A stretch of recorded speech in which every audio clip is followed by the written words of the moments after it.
Bismillahirrahmanirrahim. Assalamualaikum warahmatullahi wabarakatuh. Alhamdulillahirrabbilalamin. Wabihi nasta'inu ala umuri dunia waddin. Wassalatu wassalamu ala asrafil anbiya'i wal mursalin wa ala alihi wa sahbihi ajma'in. Asyhadu an la ilaha illallah wahdahu la syarikalah wa asyhadu anna Muhammadan abduhu wa rasuluh la nabiyya ba'dah.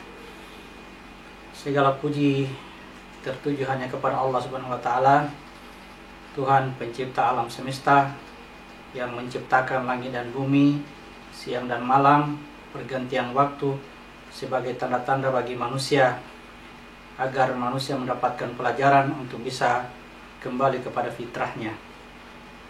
Salawat dan salam semoga tercurah kepada junjungan Nabi Allah Muhammad SAW yang telah mengajarkan tanda-tanda itu kepada manusia, yang mengajarkan hikmah dan mengajarkan praktik aplikasi dari ilmu hikmah yang telah beliau sampaikan kepada manusia, sehingga manusia memiliki jalan, memiliki pelajaran untuk kembali kepada fitrahnya menuju Islam, sebagaimana yang disampaikan beliau, mengeluarkan manusia dari alam gelap gulita kepada alam yang terang benderang. Menanggapi permintaan teman-teman channel YouTube Menuntut Ilmu Mengejar Hikmah yang telah menyaksikan kajian-kajian saya di video-video YouTube itu, ada yang menginginkan agar dibuat lagi satu materi kajian tersusun, terstruktur. Oleh itu, melalui kesempatan ini sebagai pembuka, kita akan membahas kajian-kajian seputar menuntut ilmu mengejar hikmah mulai dari awal. Saya perkenalkan tentang penyebutan MIMHA secara bahasa Indonesia adalah singkatan dari menuntut ilmu mengejar hikmah. Ilmu di dalam Al-Quran disebutkan sebagai hudam minallah. Itu adalah gabungan dari dua ayat, surat ke-30 ayat 29 dan surat ke-28 ayat 50. Insyaallah itu nanti akan dibahas dalam kajian kita. Adapun yang hikmah adalah apa yang dibawa oleh Isa. Isa datang dengan membawa hikmah, lalu kemudian Allah berfirman, Allah memberikan hikmah kepada siapa yang dikehendakinya. Barang siapa yang mendapatkan hikmah, maka dia telah mendapatkan keuntungan atau khair yang banyak, dan hanya orang-orang berakal yang dapat mengambil pelajaran dari firman Allah. Untuk bisa memasuki kajian kita ini, kita harus menyiapkan Al-Quran sebagai bahan bacaan kita. Bagi yang mengerti bahasa Arab, alhamdulillah, silakan dipelajari bahasa Arabnya. Kemudian yang tidak mengerti bahasa Arab, silakan dicari Al-Quran yang mengandung terjemahan, agar supaya terjadi komunikasi yang tersambung antara diri kita dengan Al-Quran. Kalau kita membaca Al-Quran hanya bahasa Arabnya saja, kemudian kita sendiri tidak mengerti bahasa Arab, maka apa yang dikatakan dalam Al-Quran itu, apakah berbentuk pertanyaan atau berbentuk penyampaian, semua itu tidak akan bisa masuk ke dalam hati kita. Pada intinya yang ingin saya katakan di sini, marilah kita membaca Al-Quran itu dengan cara menghubungkan komunikasi antara Al-Quran dengan diri kita. Insya Allah kita memohon kepada Allah agar Allah memberikan hikmah sebagaimana yang dijanjikannya.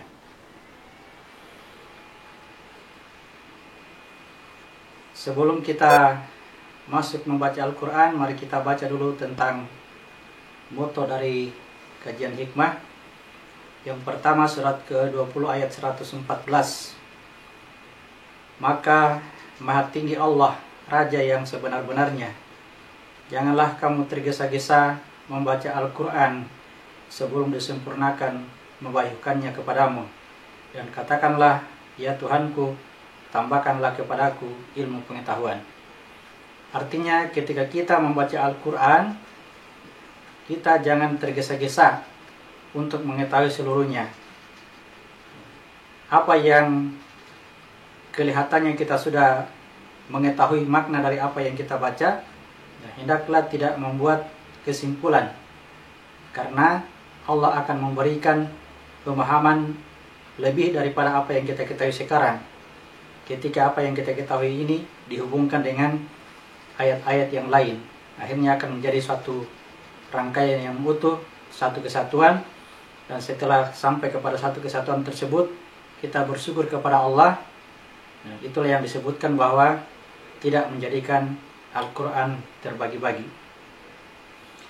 Baik, moto yang kedua adalah tentang cara membaca Al-Quran di surat ke-75 ayat 16 sampai 19.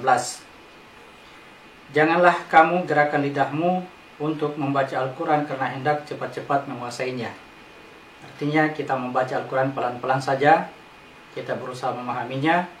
Ya, kemudian ketika kita tidak mampu memahaminya, maka ya kita lewatkan dulu. Karena ada ayat lain mengatakan faqra'u ma tayassara minal Qur'an.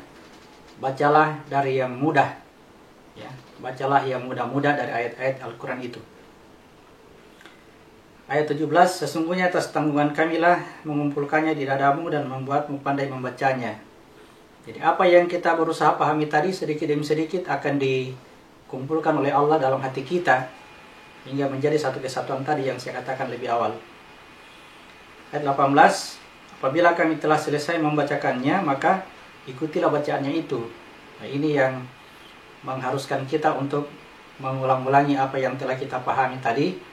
Meskipun kita sudah memahaminya, tetapi diulangi sekali lagi agar ketika ada ayat yang tadinya kita tidak mampu memahaminya, akhirnya pada suatu ketika ya kita diberikan pemahaman oleh Allah. Insya Allah kita baca ayat 19 bahwa kemudian sesungguhnya atas tanggungan kamilah penjelasannya. Berarti Allah SWT menjanjikan kepada kita kalau kita membaca Al-Quran dengan pelan-pelan, tidak tergesa-gesa, kemudian tidak membuat kesimpulan, kemudian sering mengulangi pemahaman yang kita pernah ketahui, maka suatu ketika Allah akan menjelaskan tentang isi kandungan Al-Quran ini kepada kita. Mari kita perhatikan bagaimana Allah mewahyukan ruh yang dijadikan nur, lalu kemudian dengan nur itulah dia memberi petunjuk. Kita baca surat 42 ayat 52.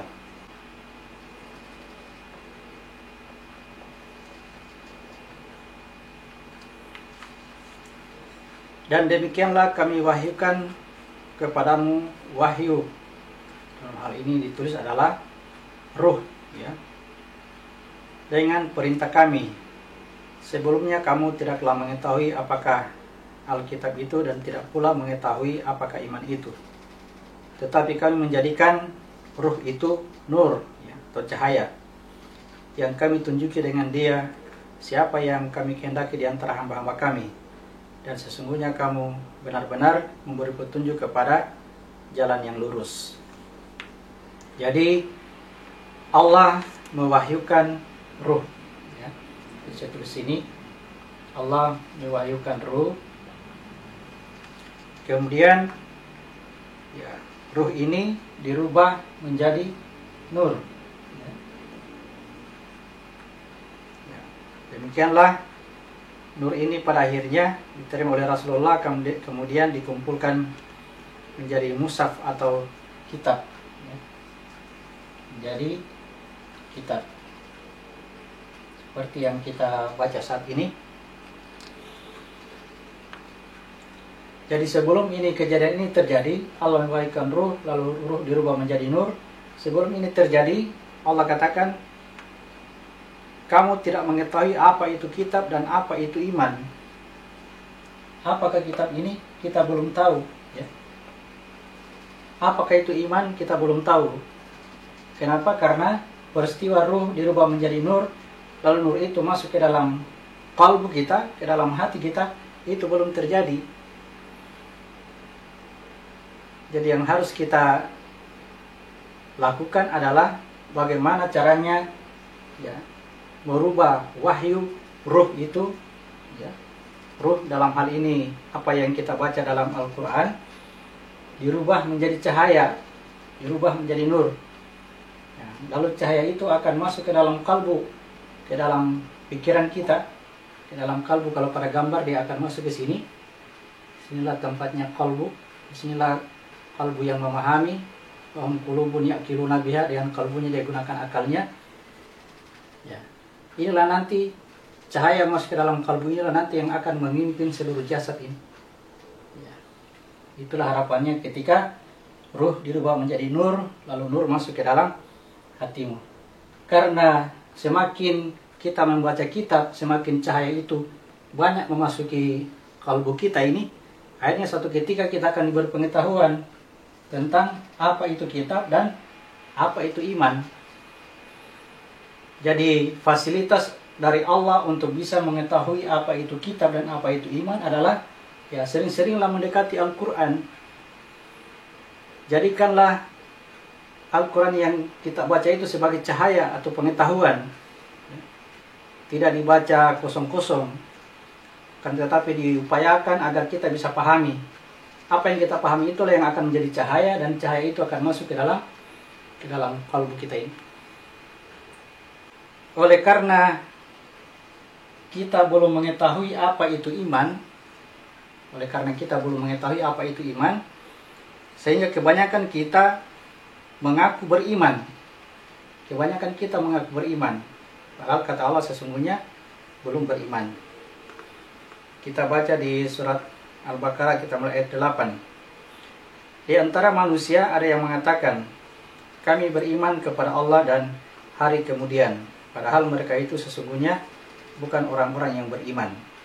Nah, inilah Allah menunjuk kepada kita yang senantiasa mengaku sudah beriman. Padahal kata Allah, sesungguhnya mereka itu belum beriman. Oleh karena apa tadi? Karena ya, kita belum mengetahui apa itu kitab dan apa itu iman. Ayat 9, mereka hendak menipu Allah dan orang-orang yang beriman, padahal mereka hanya menipu dirinya sendiri sedang mereka tidak sadar. Apa yang kita yakini pada diri kita bahwa kita telah beriman, hal inilah yang ya sebenarnya sejatinya kita telah memperbodohi diri kita sendiri. Ya, kita menipu diri kita sendiri, menganggap diri telah beriman, padahal sebenarnya kita belum tahu apa itu iman. Ya, kenapa belum tahu apa itu iman? Karena ya roh itu belum dirubah menjadi nur dan masuk ke dalam kalbu kita. Olehnya itu hendaklah kita bersabar. Ya, bersabar, kita mesti menempatkan diri kita pada posisi sebagai orang yang belum beriman. Kemudian kita mendekati Al-Quran, agar cahaya-cahaya Al-Quran itulah nanti yang akan mengisi kalbu kita, masuk ke dalam kalbu ini. Ya, biarkan ini terpenuhi oleh cahaya-cahaya Al-Quran. Nanti dengan sendirinya dia akan mengetahui apa itu kitab dan apa itu iman.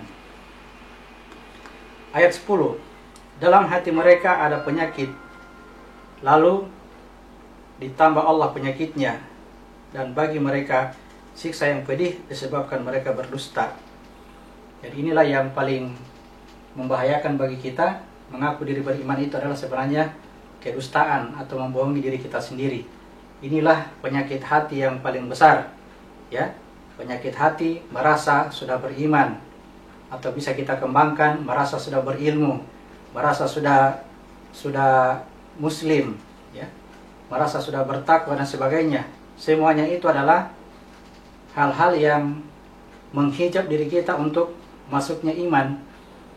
Ya, itulah dikatakan bahwa penyakit hati yang menghalangi masuknya iman dalam hati kita adalah karena kita sendiri sudah mengaku sebagai orang yang beriman.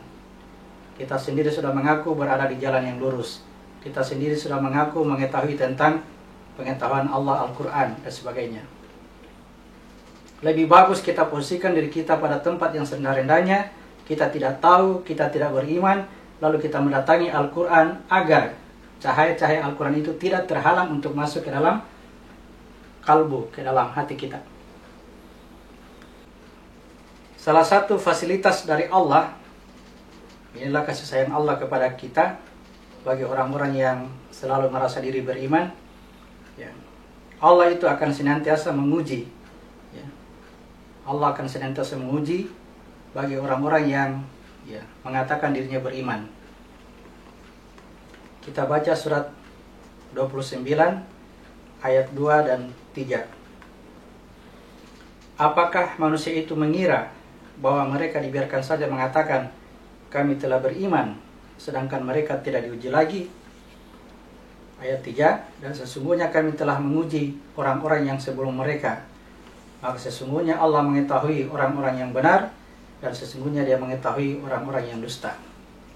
Ya, di sini nampak saya katakan tadi bahwa begitu sayangnya Allah kepada kita, ketika kita sudah merasa diri beriman, maka Allah memunculkan sesuatu hal, sesuatu peristiwa yang menguji keimanan kita. Ya, sebenarnya Allah sudah tahu bahwa kita ini beriman atau tidak beriman, Allah sudah mengetahuinya. Jadi yang menjadi pertanyaannya, untuk apa Allah menguji kita?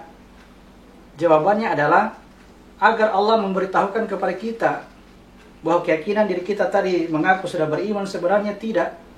Maka ketika dimunculkan sebuah peristiwa yang menuntut kekuatan iman kita untuk menghadapinya, misalnya muncul musibah, muncul kejadian yang kita tidak inginkan, disitulah kita akan melihat ya betapa di dalam hati kita itu tidak sanggup, tidak kuat untuk menerima hal-hal seperti ini. Suatu ketika kita merasakan suatu hal yang sanggup kita hadapi, dimunculkan lagi yang lebih berat, ya, yang lebih berat. Sampai dikatakan bahwa sebesar-besar ujian yang diberikan kepada manusia itu adalah ujiannya para nabi. Ya, para nabi itu sangat berat ujian tentang keimanannya.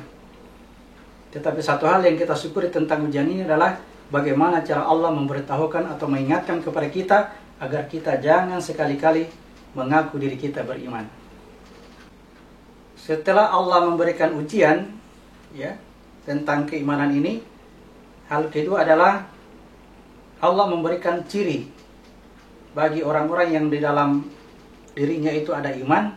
Allah memberikan ciri bahwa orang yang beriman itu bersaudara. Ya, orang beriman itu bersaudara. Kita baca di surat 49 ayat 10. Inilah yang disebut dengan mukmin, artinya aslinya orang yang beriman. Itu disebut dengan mukmin. Innamal mu'minuna ikhwah. Sesungguhnya orang yang mukmin, orang beriman itu sesungguhnya bersaudara. Ya. Olehnya itu, seorang yang ada imannya, seorang yang mukmin di dalam hatinya, maka dia akan melihat seluruh manusia itu adalah saudaranya. Ya. Disinilah ketika kita mengaku beriman, ya, Allah datangkan orang-orang yang membenci kita. Allah datangkan orang-orang yang tidak sesuai dengan keinginan kita. Ya. Kalau kita betul-betul mukmin, maka apapun yang dilakukan oleh orang ini, orang yang bersangkutan ini, tetap kita akan menganggapnya sebagai saudara. Itu namanya iman yang teguh. Ya. Tetapi kalau iman yang masih berada dalam proses diuji karena pengakuannya, maka ketika didatangkan orang-orang seperti ini, maka muncullah kejengkelan. Ya. Muncullah rasa amarah, rasa marah kepada orang bersangkutan. Padahal kata Allah, jika di dalam hati kita ini betul-betul mukmin, betul-betul beriman, maka apapun yang terjadi pada orang-orang yang di sekitar kita itu, tetap kita anggap mereka adalah saudara. Dengan tidak berharap bahwa mereka akan menganggap kita ini sebagai saudaranya, itu tidak perlu, itu tidak penting. Karena apa? Karena iman ini belum tentu diberikan kepada orang lain. Jadi yang harus kita lakukan adalah lihat, perhatikan diri kita. Apakah dia menganggap seluruh manusia itu sebagai saudaranya dalam keadaan apapun, dalam kondisi seperti apapun tetap dianggap sebagai saudaranya? Ataukah hanya dalam keadaan tertentu saja dianggap sebagai saudara? Pada kondisi lain dia sudah muncul rasa kebencian, muncul rasa dengki, rasa iri dan sebagainya. Nah, jika dalam kondisi kita menganggap seluruh manusia itu adalah saudara dalam keadaan apapun, maka bersyukurlah kepada Allah dan mohon kepada Allah agar diteguhkan iman kita. Tetapi kalau masih ada satu dua orang yang kita benci, ya, maka mohonlah kepada Allah agar jangan dimatikan pada saat itu. Karena kalau kita dimatikan pada saat itu namanya kita mati dalam keadaan tidak beriman. Ya, alias mati kafir. Maka marilah kita koreksi, kita periksa apa yang ada dalam hati kita, dalam diri kita, ya. lihatlah sekeliling kita, seluruh manusia, apapun keadaannya, apapun kondisinya, mari kita tanamkan rasa persaudaraan ke dalam diri kita, supaya Allah akan meningkatkan iman kita dengan menempatkan posisi sebagai orang-orang yang mukmin. Selanjutnya kita akan bahas bahwa yang dikatakan beriman, beriman itu adalah ketika iman itu masuk ke dalam hati. Dikatakan beriman jika iman itu sudah masuk ke dalam hati. Kita baca surat 49 ayat 14. Orang-orang Arab Badui itu berkata, "Kami telah beriman." Katakanlah, "Kamu belum beriman." Tapi katakanlah, "Kamu telah tunduk." Karena iman itu belum masuk ke dalam hatimu. Dan jika kamu taat kepada Allah dan Rasul-Nya, Dia tidak akan mengurangi sedikit pun pahala amalanmu. Sesungguhnya Allah Maha Pengampun lagi Maha Penyayang. Di sini bahasa Arabnya, qalatil a'rabu amanna. Kata al-a'rabu diterjemahkan sebagai Arab Badui. Di sini mungkin perlu saya perbaiki sedikit. Kata al-a'rabu ini berkaitan dengan turunnya Al-Quran dalam bahasa Arab. Inna anzalnahu Qur'anan Arabiyyan. Turunnya Al-Quran dalam bahasa Arab menjadikan orang-orang yang identik dengan ke-Arab-Araban itu akan menganggap dirinya sebagai orang yang sudah beriman. Itu disebut dengan al-Arabu. Apakah karena dia mengerti bahasa Arab, atau karena dia berpakaian seperti orang Arab. Kesemuanya itu menjadikan dirinya merasa sudah beriman. Itulah yang ditegur oleh Allah. Jangan katakan kami telah beriman, tapi katakanlah aslam. Katakanlah aku sudah tunduk. Kata aslam itu sudah mulai mengikuti, sudah mulai menyerahkan dirinya kepada hal-hal kebaikan, meskipun belum muslim secara keseluruhan, tapi dia sudah mulai mengeluarkan dirinya dari sifat kejelekan kepada sifat-sifat kebaikan. Itu disebut dengan aslam.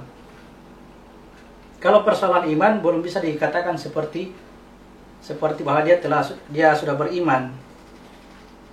Tetapi kalau persoalan aslam boleh. Kamu sudah merubah dirimu dari sifat keburukan menuju kepada sifat kebaikan. Nanti kemudian kalau iman itu masuk ke dalam hatimu, berarti iman tadi masuk ke dalam kalbu ini, barulah itu dikatakan beriman menurut Allah.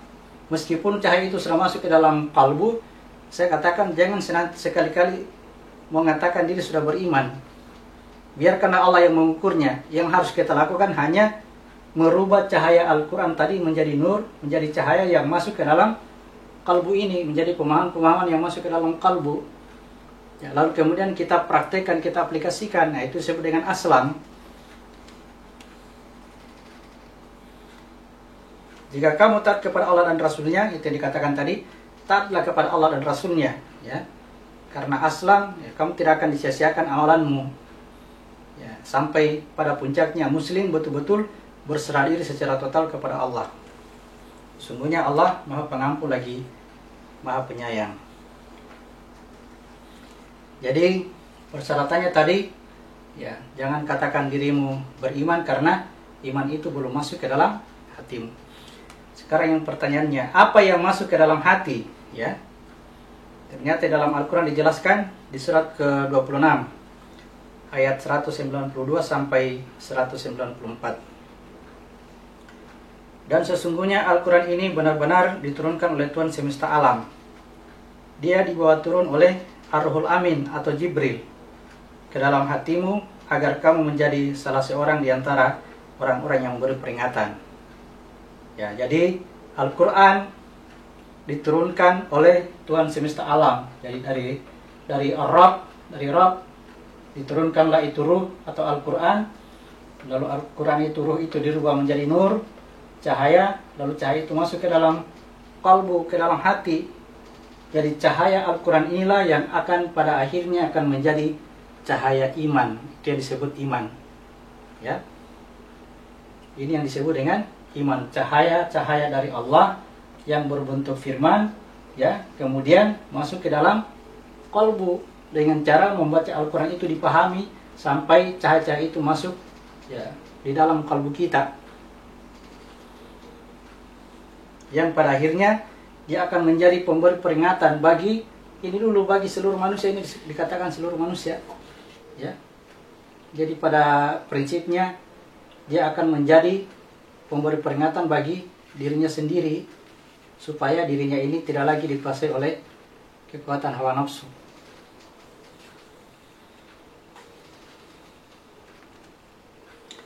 Al-Quran itulah yang akan menjadi obat atau penawar bagi penyakit hati. Yang tadi yang saya katakan, penyakit hati itu adalah selalu merasa diri beriman, selalu merasa diri berada di jalan yang lurus, selalu merasa diri sudah bertakwa dan sebagainya, merasa diri berilmu dan sebagainya. Itu adalah penyakit hati. Nah, Al-Quran inilah yang akan menjadi obatnya. Di surat 17 ayat 82, dan kami turunkan dari Al-Quran sesuatu yang menjadi penawar dan rahmat bagi orang-orang yang beriman, dan Al-Quran itu tidaklah menambah kepada orang-orang yang zalim selain kerugian. Perhatikan, ketika Al-Quran itu menjadi penawar, menjadi cahaya yang masuk ke dalam hati, itulah yang akan menjadi penyembuh bagi penyakit hati tadi, ya. Pengakuan-pengakuan tadi akan terkikis. Nah, terhadap orang-orang yang zalim itu yang tadinya selalu mengaku-mengaku, ya, yang selalu mengaku kalau melakukan suatu kebaikan, ketika masuk cahaya ini dia akan menjadikan, ya, cahaya Al-Quran itu masuk ke dalam hatinya sehingga dia tidak mengaku. Nah, ketidakmengakuan inilah dikatakan kerugian bagi orang-orang yang zalim. Karena orang yang zalim itu ingin berbangga-bangga dengan perbuatan baiknya. Setelah cahaya Al-Quran masuk, ya, kebanggaan itu akan menjadi hilang. Karena dia akan meyakini bahwa seluruh perbuatan baik itu adalah milik Allah. Surat 10 ayat 57. Wahai manusia, sesungguhnya telah datang kepadamu pelajaran dari Tuhanmu dan penyembuh penyakit-penyakit dalam hati, dan petunjuk serta rahmat bagi orang-orang yang beriman. Nah, itu ya. Jadi Al-Quran sebagai penyembuh bagi penyakit di dalam hati.